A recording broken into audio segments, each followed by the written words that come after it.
Hey everyone, it's Lizzie and welcome back to my channel. Today I am going to be walking you through step by step how to create a paycheck budget. And I'm going to be using our paycheck and our real numbers. That way you guys can get a better understanding on how we utilize the paycheck budget alongside the percentage method for budgeting. So if you guys are interested or curious to see how we actually break down our paychecks, then keep on watching. So before we get started and diving into the paycheck budget, I want to go through what you should do first. So the first thing that you're going to want to do is obviously figure out how much you made. So how much money went in your bank account, or some jobs, they don't do direct deposit. So how much did you receive as a check? That is the number that you are going to input in your budget. And that is the number that you're going to work with for breaking down your finances.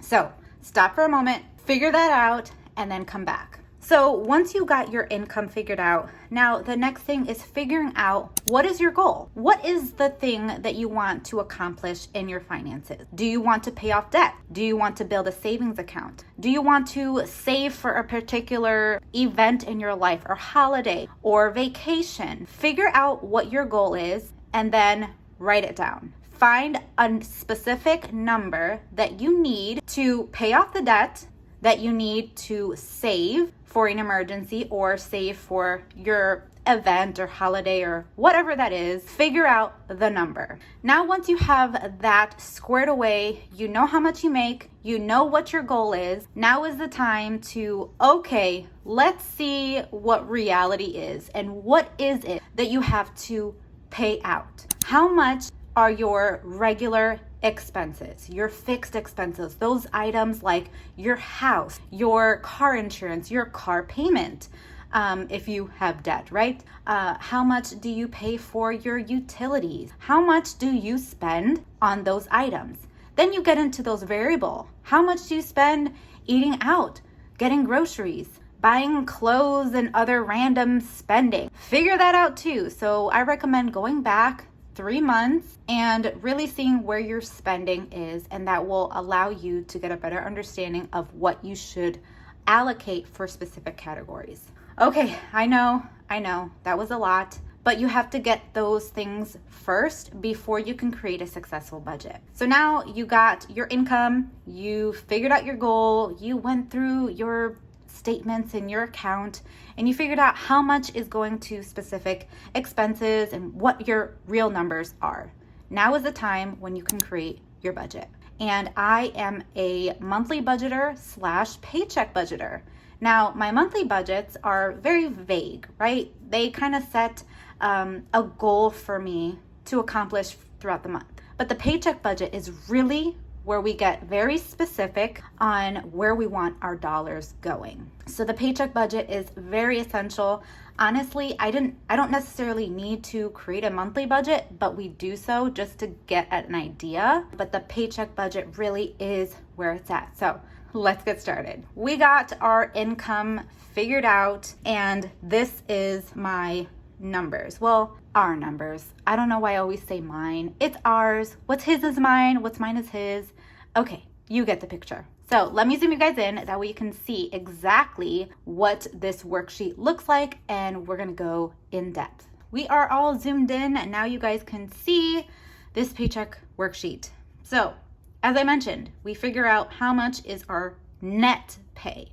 So this is after taxes. This is after any insurances come out. This is after any 401k situation. This is that number. And there's a few numbers that I have to fill in here, I just realized. So we'll get that going in just 1 second. Much better. I fixed a couple of numbers and fill in the blank spots. So now we are ready. So with his income and mine, the total income is $27,660.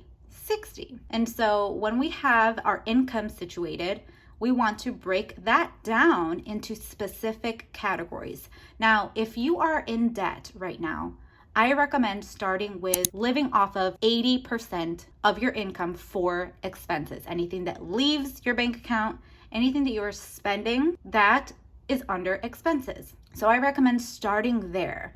If you have significant amount of debt and money is kind of tight, start there and then break down the rest into these other categories for goal and for tithe. If you tithe. If you are completely debt-free and you want to build savings like we are, then live off of 70%. But don't look at that number as if, oh, well, it gives me permission to spend all of that money. This is just your basic starting point. Meaning you do not want, your goal is you don't want to spend more than what that percentage number is for you. So everyone's living situation is completely different. Everyone's budget is completely different. So do what works and what makes sense for you. This I've just found to be super helpful, and my goal is really to not spend more than that, but really be so under that to allow me to reach my goal faster. So I hope that resonates with you and you understand this method. So in our case, because we don't have a lot of like expenses and things, I know that living off of 70% is just so much. And our goal right now is to build our emergency fund. So we really want to focus on that. So our goal is, hey, let's try living off of 60%. And I know that this may not be the same or able to be done by others. So I get that. This is just our budget, and I share our true numbers to hopefully give you guys inspiration. We're budgeting out 60% going toward our expenses for this paycheck, 25% going to goal, 10% going to tithe, and then 5% for offering. So essentially we're giving 15% giving back to our community. But again, you don't have to look at this number up here as like it's written in stone. You have to abide by that. Definitely, if you're able to, live off of less than that. This is just a starting number. So now I take these numbers and I break it down into the giving section. This is essential for us. We do believe in giving back to God. He's the one that really has blessed us with our jobs and everything. So that's just something that we've always done. Even when we were in debt, we still gave 10% to our church. And then you'll take your income and you subtract the giving, it leaves you a number. Now we move on to this expense part of our budget. And you may be asking, well, where did I get these numbers from? How are they so specific? And my God, how do you only spend $500 in rent? I wish I had your rent bill. No. That is not how much we spend a month on rent. This is, remember, a paycheck budget. And what we do is we set aside specific dollar amounts for each bill from each paycheck. So let me show you another worksheet that has been super beneficial for us in our organizing our spending.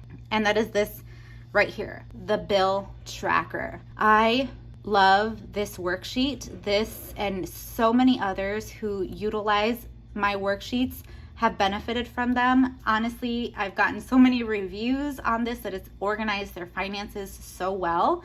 If you want to purchase this, I do have an Etsy shop. The link to my website is in the description box down below. So what is the bill tracker and how do you use it for your paycheck budget? How does it organize my whole budgeting world so nicely? Okay, let me explain really quickly because I do have a video where I go over our bill tracker, and I'll make sure to leave it linked up here and in the description box for you guys to check out because I really go in depth. But essentially, just to kind of summarize it, what you do is you write down all of your bills for the month.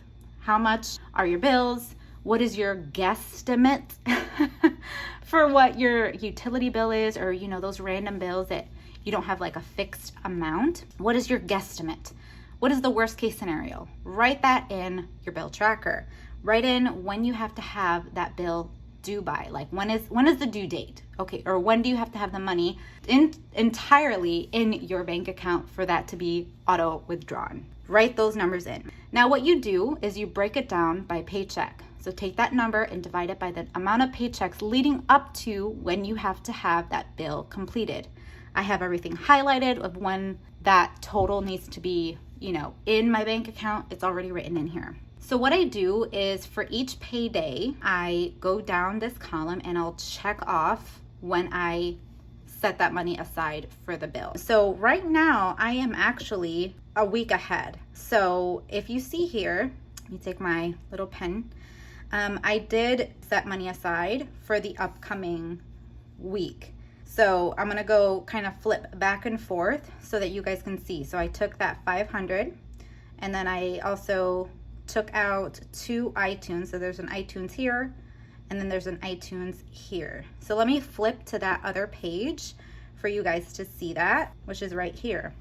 So $198 is how much I took out for iTunes, and then there's that $500 that we took out for rent, or that we set aside. And I did it for all of these. So what you do, you write that number down for that particular expense, and then when you write it on your paycheck budget, you just check mark it off so that you know you're good to go, and you have it all nicely written in there. You planned ahead, you already know where your money is going before you receive your paycheck. You did this work in the beginning of the month or before the month began, and you set yourself up for success and less stress when it comes to payday. So the next thing that you're gonna do is figure out what is your variable spending. You know, that's where you went through all of your statements in your bank account and figured out, well, approximately how much you spent on any given category. So gas, for us, SunPass, we do set money aside for SunPass because we have toll roads here in Florida. And then we also budget out a little miscellaneous. I usually just set aside $50. This is completely optional, but we are like zero-based budgeters, and I usually put in a cushion in my bank account to let it kind of grow a little bit, and it's usually just $50. I'm very good with my numbers, honestly, but some random things tend to happen, and it's nice to just have money in the account. So then you total this, it gives you the number, and it leaves you with the remaining balance. And now up here is it's the random spending. So this is, if you have cash envelopes, you may have a cash envelope for each of these categories. We currently have switched from being cash budgeters to now being cashless, and I'll actually show you what our cashless trackers look like. So I have this wallet, this cash envelope wallet, and these are the cashless trackers that I'm currently using, and then the envelope to go along with it. And I'm actually using the envelope to put all of the receipts for each of these categories. So like eating out, I have my eating out envelope, and I just put in the receipt right there. That way I can scan my receipts on Fetch Rewards and just make sure that I am tracking everything correctly. So you can do that with your cash envelopes if you're a cash envelope budgeter, or the way that I do it right now. We've done really well, I have to say, on our eating out. I'm so proud of us. We've cooked at home so much more, and it's been such a blessing. And looking at our monthly budget and where we stand with that goal that we had for these particular categories, we then figure out, okay, we should set money aside for these particular categories, and we have an agreement with that to remain on budget. So we write in these numbers here. The reason why some of you may be wondering, why does Lizzie get so much more than your husband? So actually $156 I did use on my credit card. So yes, we do have credit cards, but we only have one each, and it's our Amazon card. So I went and I actually got my hair done for the first time in a long time, and it was a curly cut. So they are like a diva cut. They are way more expensive than your standard, but it was agreed that I can do that. And so I just took the $156 from this pay to cover that credit card bill. And so essentially I'm still left with $100 that goes into my account. So there's that. Anyways, you then figure out the difference, what you're left with. And if we look back at the percentage formula, we said not to spend more than $16.56, right? So I'm going to take that number, $16.56, and see how well we did to be within our goal amount for our expenses. So take $16.56 and subtract the $830.63. we're still left with $825 to still be within that goal amount. And look at that. We only set aside $501. So $324 is what we ended up being under, referencing that percentage formula. So do you see how that works?